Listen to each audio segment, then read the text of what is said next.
I'm joined now by my guest who is an economic analyst in the person of Dr. Aliyu Illas. Thank you, Doctor, for joining us on the program this morning. Good morning, and thank you for having me. Thank you. It's always a pleasure to have you join us on the program. But I will want to begin by, just hearing your thoughts. We have heard from Nigerians and quite unfortunate responses that have been received so far. But I will want for you to speak on the economic consequences of, such power outage for the amount of time that it has lasted and how it will impact on, businesses, MSMEs, which are basically the bedrock or the backbone of the Nigerian economy. Could this, extend to affecting the national economy as a whole?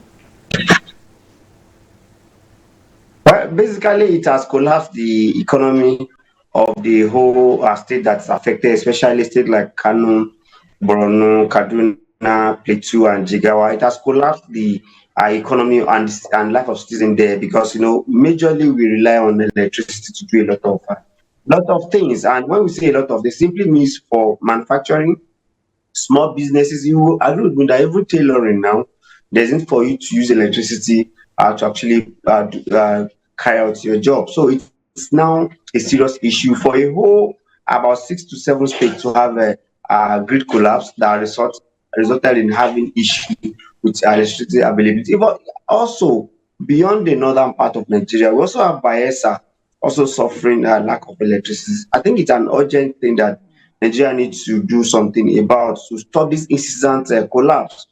During President Muhammad Buhari, we suffered about 98 to 99 collapse. Now that Mr. President, President Bola Ahmed Tinubu, we have suffered about 12 collapse. And this one is much more monumental. I spoke with somebody in those states, and he made mention that they thought it's normal collapse, but now it's going beyond. I was in Kaduna myself this last weekend. Can tell you most hotels are generating sets, and which simply means it's eroding their profits. Having been in band aid, they are thinking things has gotten better, but now it's serious. I went there myself and I saw businesses paralyzed due to lack of electricity. But how will, from your own point of view, this repeated vandalism, how would it affect, say, investors' confidence when they look at Nigeria as an investment destination? What do you think would, what kind of thoughts would cross their minds, seeing certain occurrences such as this? Now, you agree with me that I've said it severally on this beautiful economic TV show that a country that will survive must take its energy security very serious. Now, it's a two-way problem. Now, we're having grid collapse and we're having very expensive diesel and very expensive petroleum motor spirits fuel. So I don't know where how an investor wants to be attracted to Nigerian economy, because major thing that will attract them is quite discouraging. And I can tell you, as we know, most manufacturing companies are even shifting to Ghana, nearby country, even to Niger, where they have consistent power. I don't think it's a rocket science anymore for you to identify a grid that are weaker to fix, or for you to make sure you curb insecurity, because this one has been packed with vandalism. So whichever way, Nigeria needs to be conscious to make sure that they tame the issue of vandalism on Nigerian electricity infrastructure. They also obsolete infrastructure to engender a better electricity supply in Nigeria. But do you see a shift, happening in terms of, investment patterns in Nigeria and maybe in the northern part of Nigeria going forward? Right. Well, the fact is that North is being encouraged to come forward to do a lot of, because most people in the North are on a small scale business, unlike in the South where we have Lagos, unlike where we have Port Harcourt too. But when you come to North, most of us operating in the North are on a small scale. So when you are on a small scale and you don't have electricity to actually operationalize your activities, become a very disturbing and discouraging thing. I can tell you this grid collapse has actually affected a lot of businesses. But northern governors have come out to say this is a good time to, diversify our energy sources away from what we're used to hydro, to solar, and to all these other alternatives. But what are your thoughts on that? Are we maximizing these alternatives as the governors have come out to say? Right. I can tell you that alternative energy is not cheap. When you say alternative, you need to install solar power. You know what how much it costs to even buy the inverter, let alone buy the panel. Then a lot of things. The only thing I expect the northern part to have verticalized is wind uh, uh, source.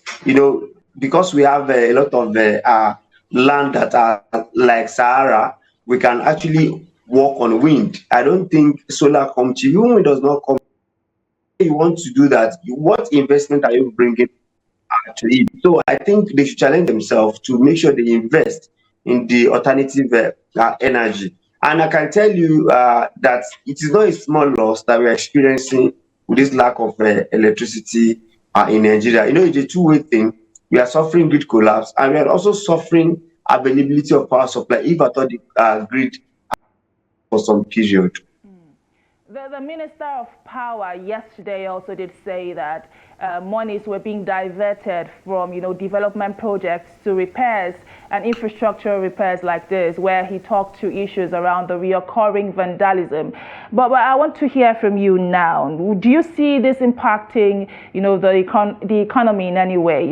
Having to reassign monies for development to, repairs, such as repairing, power lines and repairing things that were already in place but destroyed.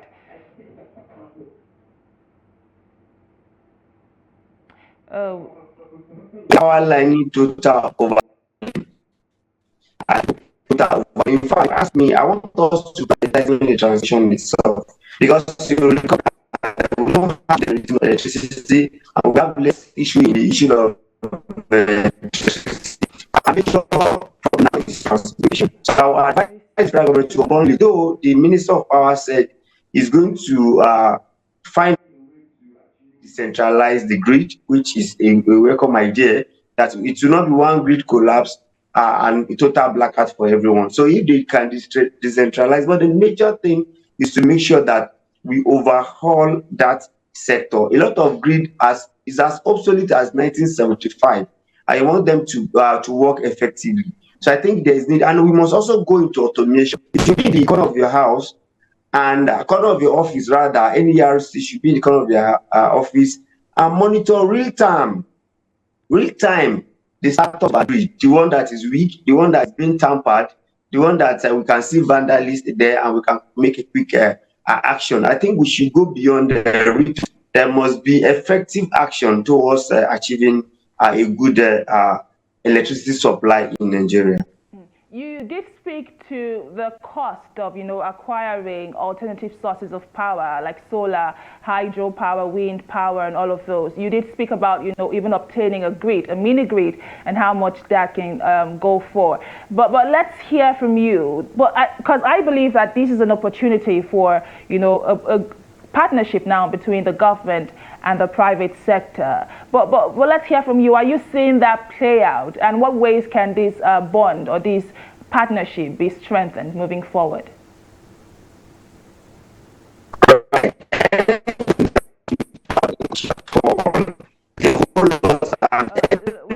struggling to hear again, but let's go on a break. The conversation continues after the break. To stay.